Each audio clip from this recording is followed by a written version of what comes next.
Hey, before we get into the show, I just want to remind you guys that I do a newsletter every Monday. It's a sales tip straight to your inbox. It's called Sales Ammo. You can sign up for free to receive these emails by going to artofsba.com, and we'll put you on the email list. And then you can start getting these golden sales nuggets every single Monday to start your week. All right, now let's get on with the intro. Lumos gets brought up on just about every episode these days because they are changing the way SBA loans are underwritten, especially small loans. So I wanted to take a second to explain the power of Lumos. So here's how it works. Lumos' scoring model, Prime Plus, leverages over 1 billion data points to come up with a predicted expected loss. So now you can quickly and efficiently decision each new loan request. Guys, we're talking about auto decisioning on small loans up to $500,000. They'll even sit down with you to build out a customized credit profile that matches the risk tolerance of your specific institution. Lumos is defining the next chapter of SBA lending, and it couldn't be coming at a better time with the rise of the small loan program. By the way, you can use Lumos to score your existing portfolio too, so that you can see where the weak spots are before there's a problem, and that way you know where to focus your resources. Let Lumos take your small business lending to the next level with cutting-edge analytics by going to lumosdata.com and scheduling your demo today. Ladies and gentlemen, welcome back to the Art of SBA Lending podcast. I'm your host, Ray Drew. Today, we are kicking off a new season and a new chapter of the Art of SBA. This is our Town Square series. We aim to be the town square for the conversations happening in the SBA lending industry, a place where we can debate, flesh out ideas, and ultimately help pull the industry forward into the future. And we've assembled a group of the most influential leaders within the SBA lending industry to help us out, our Art of SBA Contributors. And we have 3 of them with us today who we'll introduce in just a moment. But first, a monologue. The conversation that you're about to hear is unlike any other conversation we've ever had on this show. It brings politics into the conversation. Let's remember, this is a federal program. Sometimes we forget that as we deal with the issues in front of us on a day-to-day basis, but every once in a while, a new SOP drops, or we run out of funding, or the government shuts down, and we are reminded this program is tied to DC. And in DC, it's all about politics. For years, we would say things like, this is a bipartisan program, and this is the only program working out of Washington. But as I look back over the last couple of years, I have to ask the question, is it? In just a moment, we're going to hear the opinions of some experts who've actually testified in front of Congress about the SBA loan programs. And they're a lot smarter than I am when it comes to this stuff. But I don't think anyone could argue politics has permeated into SBA lending. And now we have to ask, how might the outcome of the 2024 presidential elections impact our beloved industry? SBA lending is about small business. It's about access to capital, and it's about jobs. But lately, the SBA seems to have a mission beyond that. And maybe it's been like that for a while, and I'm just noticing, but I personally think it started with the push to make smaller loans.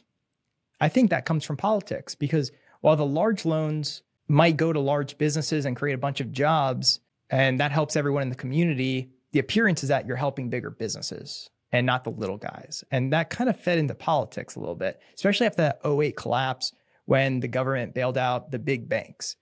But it didn't stop there.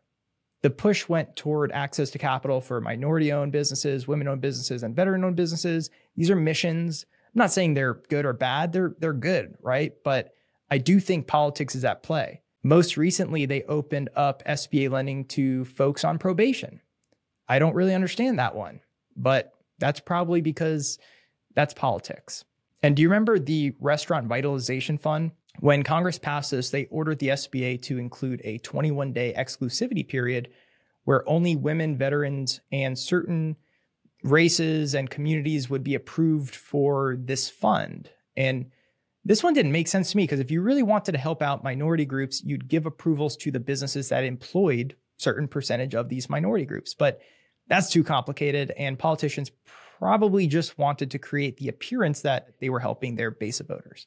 So as we look in 2024, we see 2 candidates with polar opposite views 4 years or 8 years ago, this conversation would have been totally different. I would have said, it doesn't matter. This is a bipartisan program and this is going to be business as usual. But one side wants to implement DEI into SBA lending and the other wants to eliminate the deep state and / government. These are not your grandfather's Republican and Democratic parties. I think it was 2010 when Obama made the SBA administrator a cabinet position. And they did that to elevate the SBA because they had a big part to play in helping rebuild the economy. But the downside is that it's more political. And in my opinion, that's a direct result of that move. So if the Republicans win, will the budget for the SBA, which is already operating on a shoestring budget, be slashed further? What will that mean for SBA approval times, error code clearing turn times, idle subordinations, GP submissions, the ability for SBA to come to our conferences, et cetera, et cetera? And if the Democrats win, are we going to be doubling down on prioritizing lending to certain groups of people over others? Well, a panel of SBA contributors join me now to break it all down. With us today, we have Brooke Mirenda, President and CEO of SEDCO, Bob Coleman, founder and publisher at Coleman Report, and Chris Hurn, who's gearing up to announce his newest venture. So stay tuned for that announcement. But for now, I will just introduce him as an entrepreneur who happens to be an SBA lender and has founded and operated some pretty well-known SBA lending institutions. Chris, I'm going to toss it over to you first. What do you think? Has the SBA gotten more political in recent years? I mean, it sure feels that way, Drew.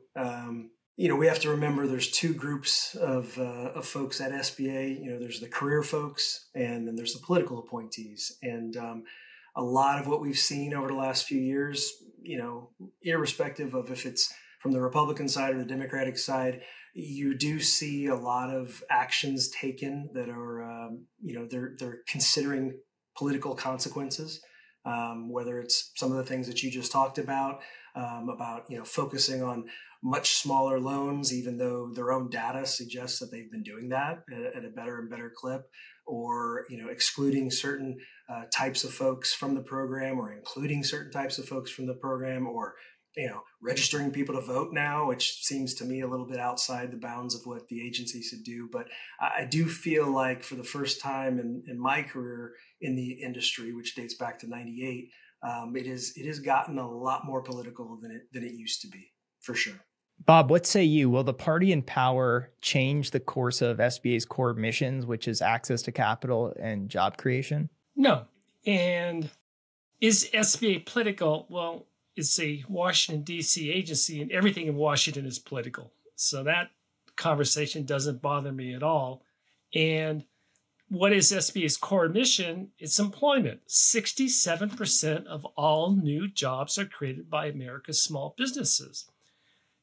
America's small businesses don't have the lobbyists that a Google or a Microsoft or the Amazon has. So the purpose of the agency was to understand that and to represent the interests of America's small businesses. You can't have a woman running a restaurant with 10 employees expected to be a significant lobbying force in DC. That is the purpose of SBA. And you know what? I think SBA does a pretty good job of that. Brooke, what about you? As the CEO of a CDC, is there a difference between Republican and Democrat administrations when it comes to getting money out the door for America's small business?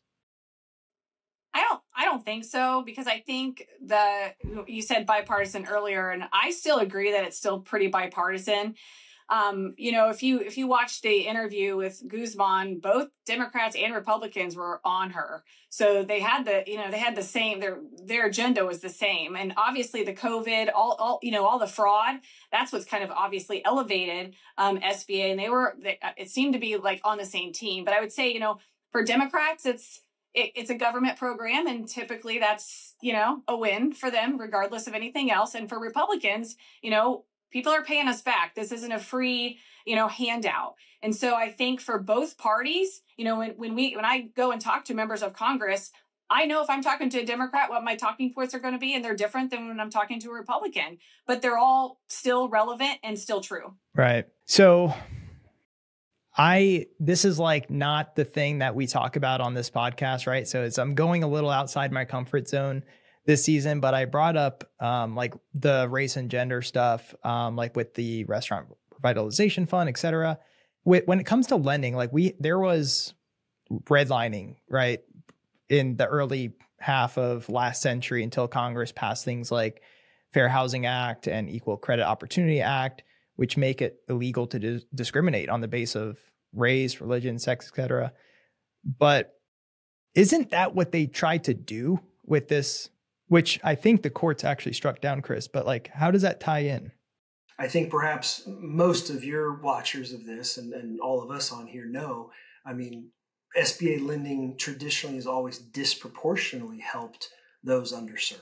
You know, that is a central tenet of the agency, where I think some of us get, and I'm getting this sense from you, Drew, some of us kind of, cringe a little bit when it is forced upon us when we are already making loans at such a higher rate compared to ordinary conventional lending to those groups that you're talking about, Drew. So it does feel sometimes like there is a political axe to grind and it's just never enough and that sort of thing.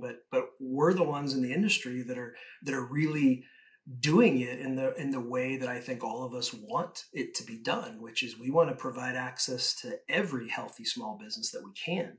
I don't care about, what their sexual preference is or, the amount of melanin in their skin or, all these different things. I mean, I just want to help an entrepreneur get access to capital to help, advance our society and prosperity. And so, these issues of the past, they're completely irrelevant. I just think some of us have a hard time with it being pushed down our throats sometimes. And I don't know, maybe that it needs to be that way because there's still some people out there that don't share the same beliefs that I think all of us do, but which is unfortunate. But and obviously as a culture, we've definitely gotten way into identity politics, which, that's a debate for another time. And if that really brings people together or pushes people apart. But yeah, I just think it's sometimes the political rhetoric is a little misplaced on some of this toward us in the industry. But we all have to keep in mind this is political theater, a lot of it. Chris, and I agree with you 100%. But SBA does not mandate a percentage to lenders. CDFIs, 60% of the loans have to go to underserved markets. SBA will not do that for lenders. What SBA does is they incentivize them to go after and make loans through their target markets, i.e. smaller loans. But they're not telling lenders to say X percent has to be to underserved markets. So Ray, when I hear those, as Chris said, I get uncomfortable, but that's not what SBA does. And people understand SBA is a great program for what? First generation immigrants. That's right. And for the critics of the agency that says this is what they do, I think that's totally misplaced, and I would throw it back to them. Well, where are the facts? Show me where SBA is telling lenders that X percent has to go to this particular underserved market. Right. Well, there's not quotas or anything. Right. And but I think where some of us get uncomfortable is because we are financing those first generation immigrants where conventional lenders aren't. Right. And it just kind of is annoying sometimes that we're continuing to be pushed in this direction. New programs are spun up when they aren't even doing some of the current programs well. Constant programs are being spun up to address a problem which I'm not so sure exists in our industry. Well, that's a thing. I like, we all want to make sure every small business owner has access to affordable capital. And to me, given the internet, anyone could Google a list of the top 100 lenders. Many of them are national, and trust me, they have every incentive to make money off all races and genders. So Brooke, like, is it more of a demand problem, not so much a supply issue? Like, what is the issue that SBA is wanting us to solve here? Well, credit policy is credit policy. Your credit score, your background, all of that matters regardless of anything else. So, it doesn't matter if I'm dealing with a woman, a man, what are they looking for? What are they trying to do? We do as best we can in counseling, folks on, I just had speaking engagement last night. And I'm like, the worst thing you can do is come up to me and our organization say, well, how much can I get? So I'm always like, this is, do you have a business plan? What are you doing? Have you been making money? What are those things? What are those caveats? You talked about the ruling now on the character determination. Literally, it's literally, unless you're behind bars physically, you can get an SBA loan. Now I don't subscribe to that. This is, I would say, well, we have a lot of our borrowers who have they have to check yes in a couple of those boxes. No big deal. And we haven't really had a barrier of entry when it comes to SBA lending, no matter your race, your gender, your sex. Again, we're looking at the viability of your business and can you repay the debt? That's ultimately what it is. And I think because it gets people fired up, maybe that's why they might talk about race, gender. But again, at the end of the day, we have our same policy regardless of who's coming to talk to us and our bankers. And as you guys probably know, banks have really tightened up, and it doesn't matter who you are or what you are. Banks aren't lending as much anymore, especially in the small dollar. And that's where SBA is strong. We're strong in the small dollar loans because lenders, banks just, even if they'll do them, they don't like them. It's too much work for them. They're not, they're not equipped to do it, and they're not willing to do it. Even if it's $150,000 deal, they just don't want to do it. So SBA has done very good at bridging that gap for access to capital, under the 350 mark. Mm-hmm. If you've been a fan of the show for a while, then one of my favorite companies to work with is Rapid Business Plans. Last year alone, their business plans helped facilitate over $600 million in government guaranteed lending. They're on track to beat that this year. More and more small business lenders and their borrowers are relying on Rapid to help with the business plan, projections, and assumptions because their team goes the extra mile to ensure everything is done fast and done right. And that helps streamline the process. They're great at export business plans, by the way, which are critically important at protecting that 90% guarantee. Rapid also offers feasibility studies, which tells you if the project is, feasible. I would recommend these for any large startup loan because it protects you and it protects the borrower and helps you get more good deals done. Go to rapidbusinessplans.com to set up your Get Acquainted call today. Find out why so many top producing BDOs recommend Rapid to their small business borrowers. We're going to leave a link in the show notes just for our Art of SBA listeners. Now let's get back to the show. In this polarized environment we are in our country, it's just sometimes hard to talk about these things. So I appreciate, your willingness to come on here and kind of talk about it a little bit because it's kind of been, it's definitely a push that we're trying to make in the SBA. And I just wanted to stop and pause and just try to kind of understand the impact it's having, if any. And it sounds like, we're all doing our parts as SBA lenders to do the right thing. And politics will be politics in DC, and that will continue, to Bob's point. So go ahead. I was going to comment on that, Ray.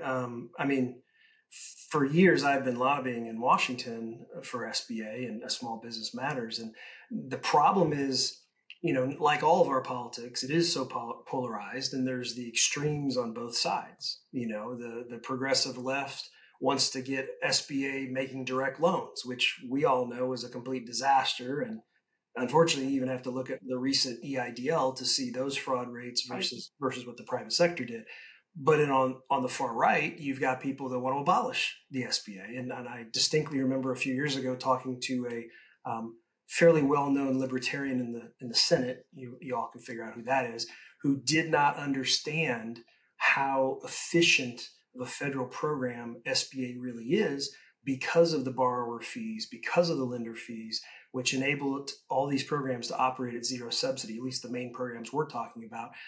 It's a lack of awareness. There's an ignorance there, even on the folks in Capitol Hill, that I wish that SBA spent more time on educating that constituency, which keeps them operating, okay, but also the core audience that they have, which is America's small businesses. If I had to give SBA one big criticism, and it's been that way for decades, is I don't think they do a good job actually getting their amazing programs out into the marketplace and talked about enough. You still have so much of that residual myths and misperceptions that, they might have existed in the 70s, 80s, 90s, but SBA has radically improved since I've been in the industry. And yet I don't think the marketplace understands it as much like they should, like we all do. Yeah, SBA was under a spotlight during PPP, but I don't feel like they capitalized on that as much as they should have. And it's really unfortunate. And I think until they start to address this gap in knowledge out there and really get more on the distribution bandwagon and the marketing bandwagon and the education bandwagon, I think they're going to continue, unfortunately, to be thought of as a lender of last resort. And that's not who they are anymore. There's tons of conventional applicants who are turning to SBA because of the far superior terms and conditions than they ever have. And it's great that SBA got away with like the personal resources test. So we actually have better quality from a credit standpoint borrowers in the program. But I just feel like sometimes SBA goes in the direction of, let's spin up something new because maybe that's politically expedient, as opposed to, hey, let's just make sure every healthy small business in America knows of their options, knows about SBA and why it might make more sense to do an SBA loan in that particular situation than to try and beg an ordinary commercial bank to maybe think about making you a loan. Hey, Chris. Yeah. So to add to that, what you're talking about is, you think about us, we go as our trade organizations. I know Nagel does it too, but like all, our trade organizations go, we meet with members of Congress. Keep in mind, these are flipping every 2 and 4 years. That's right. And you're getting a new person who doesn't know potentially anything about SBA. Now they're on the committee and I hate to say it, but you're teaching some 22-year-old, because if the congressperson can't meet with you, then you're meeting with their staffer. And Right. So it can be challenging, because that's why, every single year we have to keep running and keep going. And, one of, I think the biggest issue that I think congressionally speaking that's happened is, is the congressional intent being seen through the regulatory process. And when that hasn't happened, that's where there's a mix up with members of Congress compared to, here members of Congress, they do the legislative piece. And then, SBA comes in and it's like we always say the debt refinance, right? They just said 75%. That number wasn't, there was no congressional intent for that. So again, it's just kind of understanding, every 2 or 4 years, that's why these conversations, Ray, are important, because we have to be continuing talking about this, because this who knows what's going to happen. It's going to just keep flipping. I don't see, anything going away, but I'm just saying that's why this is important to just keep pinging on members of Congress. And right now, Chris, everything you're talking about is absolutely true, but it's hard, when you've got literally, Ray, I know we were all emailing about this, but a week and a half ago, we had an assassination attempt. I mean, there are bigger fish to fry right now in DC. And that's what's challenging. Even this past year, we didn't really have any big asks through NADCO. So I was emailing going, hey, listen, I'd love to meet with you, but I want to meet with you when I need more funding, or I want to meet with you, making sure they know I don't want to waste their time right now, but I want to obviously have that rapport and have that relationship with members of Congress. So the thing you said, Chris, it doesn't get abolished. It doesn't go away. This is our livelihood, and this is small businesses' livelihood to access to capital that they wouldn't have otherwise.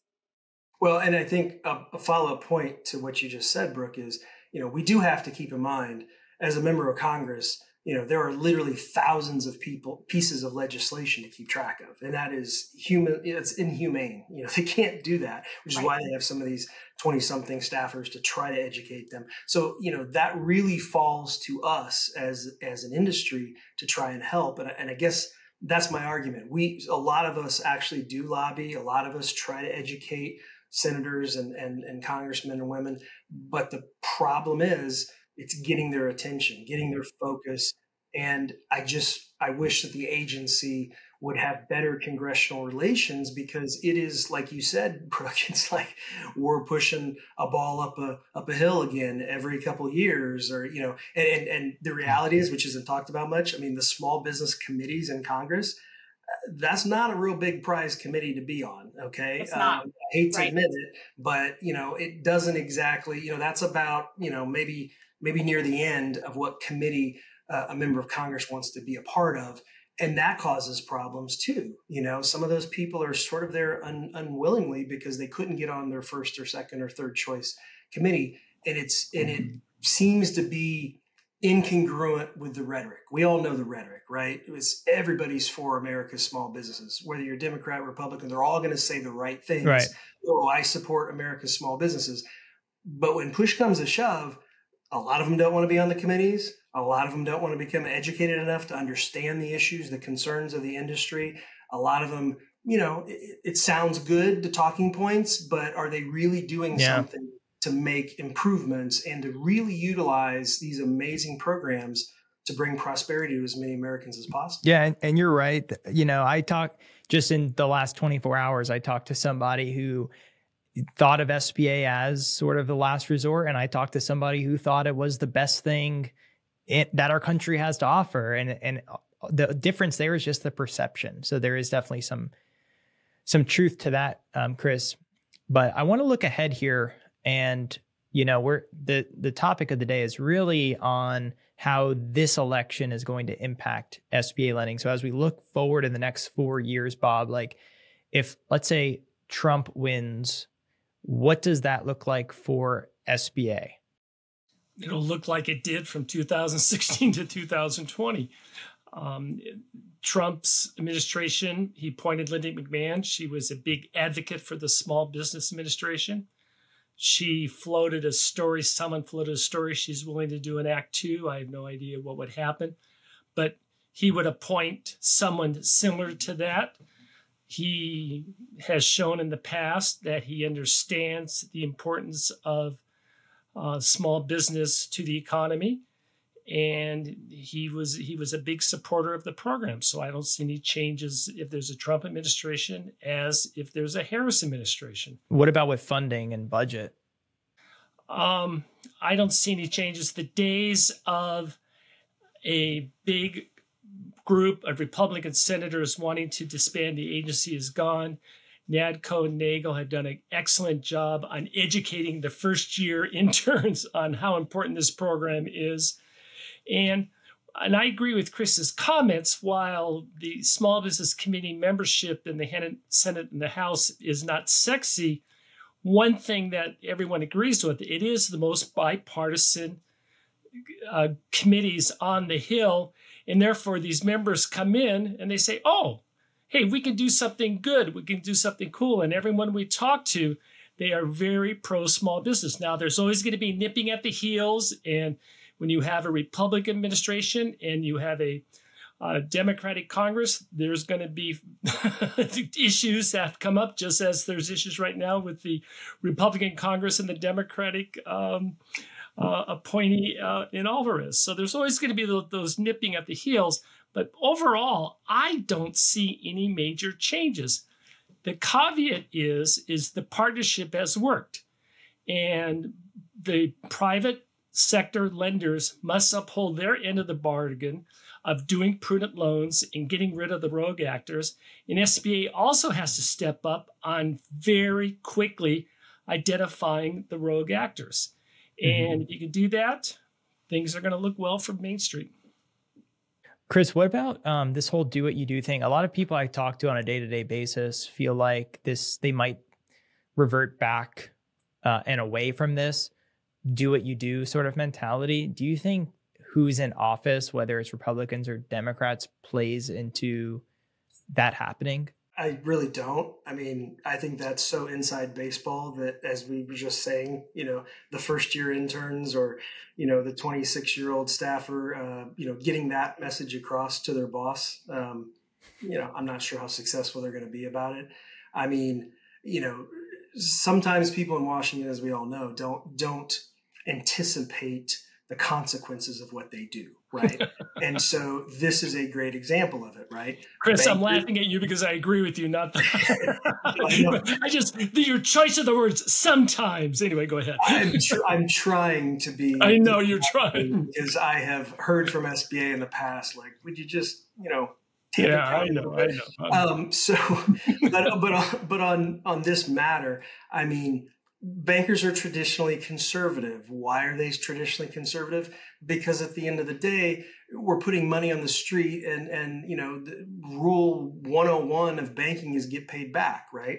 And so we have all these different ways to try to determine if we're going to get paid back or not. We also have these things called regulators who have the ability to shut down us.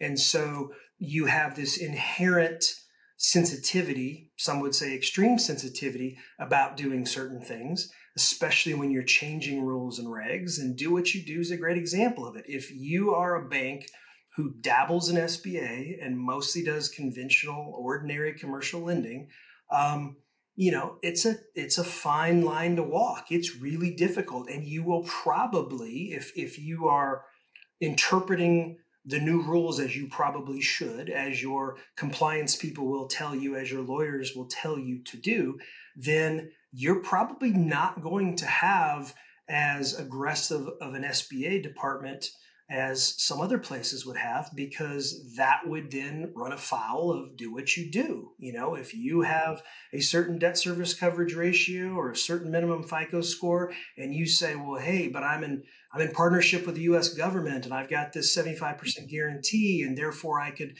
loosen up the restrictions. Well, you might get a little in trouble with that. Yeah. Well, that's a whole nother, yeah. That's with the Do What You Do. That's a whole nother episode, but I want to keep it on the election, Brooke. So if the Democrats win, and by the way, you're a 504 lender, and there's 504 green. I have to imagine, I don't know the history of it, but I have to imagine that, that's more of a Democrat initiative. Correct me if I'm wrong, but are we going to see more of that if the Democrats, have the president, House, and the Senate? Great. Not necessarily. I don't think it's a matter of getting it out there, because in the affiliation rule definitely changed that, where, individual and business owners can get more funding. So I think that's where it matters. And they're usually on typically the bigger deals. So that's where I think it's mattered, as far as whether, it's a Trump or Harris. I don't think again, I said there's bigger fish to fry. So you've got border, you got all these other things that are really heavy, right? Where SBA lending, it's going to go on maybe in a year or so. I think maybe, once everything kind of dies down, no matter who's in charge, and we go and we have to, we talk about different, our objectives, they might be pulling back on the SBLCs. I could see maybe that happening, because there was a lot of pushback on the SBLCs from members of Congress.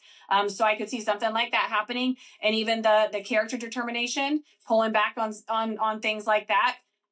If it's Trump, more conservative, I can see kind of it going that way. Harris, I can see everything just kind of staying put, because this was Biden's administration who implemented a lot of these rules. So again, I don't think, as far as SBA and like Chris was saying, it's not the it's not the Banking and Finance Committee, which is one of the number one committees, and members of Congress. So for SBA, I think it's just going to kind of, go on. And I don't think appropriations, I don't think anything's going to necessarily change as far as what we're doing and what we're going to be able to do going forward.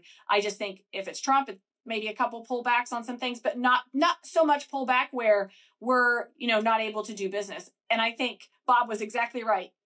I was going to just say ditto to what Bob said, because he said, what happened in 2016 to 2020? I mean, that's how it's going to look if it's Trump. So, and if it's Harris, it keeps going on, and we might even get a lot more funding that we might not even need. Who knows? So I don't know that it necessarily matters, but.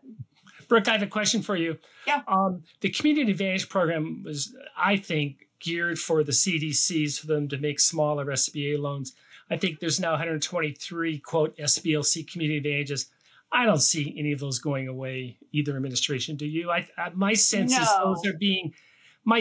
is they're being prudently managed. They're putting their toes in the water. SBA is really trying to do significant oversight, but I don't see any pullback on that. I don't know what your feelings are. No, I don't see that at all. I mean, the community advantage, for those of you who don't know, I call it a mini 7A. It's effectively what it is. It's $25,350, and honestly, where we get our referrals, they're usually SBA lenders and bankers that don't want to do the deal for whatever reason. It could be a startup, or it just could be too small of a deal for them to even worry about. So I do not see that, because it's filling a gap for sure. As I said earlier, for lenders. And no, I don't think the administration or anything would change that program. They're going to keep their thumb on it, especially with all the new CA SBLCs. I can tell you right now, I think I've gotten 3 or 4 audits in the last 2 weeks on our CA program, and that's consistent throughout the U.S. So it's just a matter of, do you have capital? What's your loan loss reserve? Mm-hmm. Things like that to make sure, the companies that are lending out the money, have the financial backing to, if something, goes astray, we can resolve it. Brooke, you touched on something I want to go back to. I want to toss it to Chris because he'd be good for this one. But the SBLC stuff, I remember, and excuse my ignorance, I'm not totally in the know on this, but I remember there was a letter that, Nagel put together that said the industry doesn't want this. They did it anyway. I have to imagine there was some politics at play there. Does the impact of the election impact the printing of new licenses, Chris, you think? I don't think so. I think that issue is probably put to bed for a little while, given what happened with these 3 new licenses and the one that's already being put back. When they put the public comments out, and 92% of the comments are against opening up to more SBLC licenses, and yet that's ignored. And you do it anyway. That loops back to my comment earlier about, I feel like this particular agency at the moment is become much more politicized than we've seen in the past, and that has pluses and minuses to it. I don't think Congress is probably going to let the agency go down that path for some time. And Brooke made a comment earlier about, in the small business committees, you had both Democrats and Republicans grilling the administrator. They were at least all able to unify behind not having the fraud measures at the agency. I suppose maybe that's the one thing they could all get behind. And frankly, we made a comment earlier about, Harris versus Trump, and is that going to change things?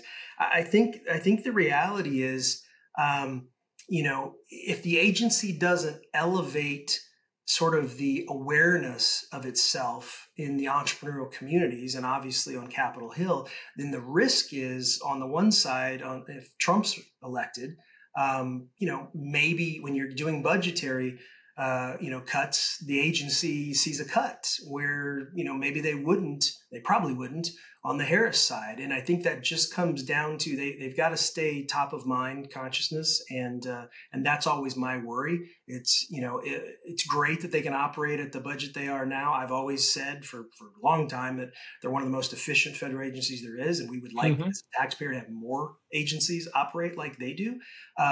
But the problem is, it's sort of an afterthought, just like we were saying about the committees. It becomes an afterthought. Right. And if it's an afterthought, when, the budget folks, with the green lampshades get together and decide, how are we going to, head towards balancing a budget? We'll cut some of these agencies that nobody seemingly cares much about. And that would be a real risk for the agency. But the comment I made a few minutes ago about fraud, by the way, unifying sort of the parties across the aisle. I mean, I'm probably one of the few people in the industry that's actually read that crazy Project 2025 or whatever it's called. I shouldn't call it crazy, but it's definitely moving towards the right. But if you read the SBA part of it, which I think was written by former Administrator Karen Mills, there's not much in it about what should we do about new programs or cutting stuff. It's mostly they're aligned again on anti-fraud. The SBA should have done a better job to prevent some of the fraud that occurred. Things like that. It was kind of surprising. I think it demonstrates. I agree with you, Chris. If that was 20 years ago, that would have been cut the agency, cut it. Right. That wasn't in there. Well, and Trump said he's not for that particular project. No, that's true. He does. I will say one thing that we, when talking about fraud, I might get in trouble for saying this, so I should put a disclosure that anything that I say is not SEDCO. But the frustrating part is the people, me and Chris, who are doing PPP loans, not sleeping and not eating for months, and that's not a joke. I'm not kidding. Right. When this all happened, Congress is pushing, get the money out, get the money out. You're either going to deal with fraud on the front end or you're going to deal with it on the back end. That's right. And I'm sorry to say that. I'm just saying it's I frustrating remember as a lender, hindsight's 2020. Of course there's fraud because we had one form that everyone knew that this, get the money out. Self-certified. Get the money out yesterday. Self-certified. All these things that Congress knew about. And again, I like members of Congress, but my point is this is like part of it to a certain degree. And I'm not suggesting they don't look into fraud and things like that, but to beat everyone up, I mean, Trump's administration started it and Biden's administration continued it. So the point is they're both if you want to call who's at fault, they're both at fault if we're gonna blame. But again, at the end of the day, I think PPP for the most part worked. It worked 100%. tremendously, but it's gotten a bad rap because of a lot of that idle stuff. And as Chris's point, who's doing direct loans? It's SBA. Because there's not the accountability that I have as president of a company. There's not the accountability that Chris has as founder of a company, and Bob. They don't have that accountability that I've got, So it's different. And I think that matters as far as, the fraud. So I get a little bit angry when we talk about fraud with people because I know it happened, but man, if you, we forget what happened yesterday and yesteryear, but in 2020 and 2021, it was rough for us. No, thank you for bringing that up. Money out as quick as possible. That's very true. And Brooke, as somebody who was sort of in the room where it was made, that was the one thing I couldn't believe they didn't do, which was, I said, you can't make an SBA loan without getting tax transcripts and verifying it. And they just didn't do it. And yet, now that the dust has settled, it's really easy to point the finger at the lenders. Right.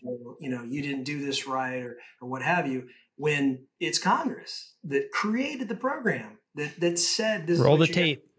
Yeah. It is kind of crazy. I share your frustration as you know, Brooke. Guys, we're bumping up on time here. I want to wrap it up with kind of a fun question, or maybe it's not, I don't know. But Brooke, you had said, do we think it's going away? Do we think the program is going away? No, we don't think it's going away, but let's just pretend it does. I don't even know who I'm going to toss this to. I'll decide at the end of my sentence, but the 7A question specifically. So Brooke, you're off, I guess you're kind of off the, you're safe here, but it's operated as a revenue generator for over a decade straight, I think. Right. So could there be a private version if this went away of the SBA 7A guarantee, sort of a contingency plan for the industry if the crap hits the fan one day? Bob or Chris, either of you guys want to take that one? No, there's no. I'll take the question, but the answer is no. It's not going to happen. The reason why SBA is so successful is because of one of the reasons of the secondary market. It's the full faith and credit by the government to support that piece of paper. The private market cannot compete with that. So that's a third of loans being sold there too, right? Yeah, but it's not going to go away. It is truly bipartisan. To Chris's point, there may be one or two libertarians who don't like it, but there's 98 senators who do like it. And it's not going to go away. Plus, what you were saying, the bean counter, I think this was Chris's point, it makes money for the government. How many other programs are out there where they're returning a profit to the government? I've said for years, Ray, I wish someone would dig into what you just said, which is I know there has been a surplus generated from the fees over the years, and it goes into some black box at Treasury. And by the way, nobody wants to touch it. Nobody wants to go and do the research to show, because it would be really good evidence to be able to point to Congress and say, look at this, look what the agency actually does. Not only is it helping all these small businesses create jobs and move our society forward, advance prosperity, but it's also making money for the government, win-win-win. Others. Yeah, exactly. So I just think it's, until somebody does that, and even folks at the agency don't really want to do that because they feel like if we say we make money, well, guess what? Now the left is upset. Now the left says, well, that wasn't the point. The right might like, but it sort of calls into question, should it exist? I would say yes. There's nothing wrong with the government making money on a program because it's so successful. So yes. The point about what would happen if it went away, there's a lot of really smart people in the finance world. I'm sure there's a way to come up with something. I don't think it will be as good because, as Bob said, you are fundamentally relying on the full faith and credit of the U.S. government. Okay. And that's why the secondary market purchases this paper. But I'm sure something would come up. I don't know what it would be. And I'm sure the US dollar will still be for at least a couple more months. It's very solid. So I'm just kidding. I was going to say 504, see, they make money off us too. I mean, they make 1/8 of every servicing. Like when you look at it, I was talking to a CDC he runs in Texas, and he's showing me his service fees and $50,000 a month right to SBA in service fees. And he's servicing the loans, but going to SBA. I'm just saying, like, there's money in the 504 world as well, and not even the staffing, that obviously 7A, because they're doing twice the volume. So and why doesn't somebody on Capitol Hill say, because of this type of stuff that you're talking about, Brooke, why doesn't somebody try to have SBA operate like the GSA, where they're incentivized to go get savings and make money, and whatever they do, they pour it back into making their agency more efficient and run that would better. make a lot of sense. I'm sure Eddie Ledford could use some help, and a couple more bodies in there. No, he could. We don't need any more in Okram. We don't need any more Okram, folks. Come on now. but think about it for a second. The agency for years has been understaffed.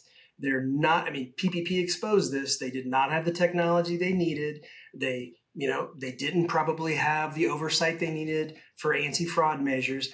But if you took some of these surplus funds and actually 100%. let the agency invest in themselves, you would make the even better. Then they would be the private sector. But guys, we got to leave it there. We're bumping up, and I really appreciate that. Was fun. I'm also sweating, but that was fun. So thank you all for joining us. Until next time, ta-ta. All right, that's it for this week's episode. If you want more SBA content, you can sign up for our monthly newsletter and check out our sister shows, SBA Today and The BDO Show. We'll leave a link in the show notes. And don't forget to subscribe to this podcast so you never miss an episode of the Art of SBA Lending.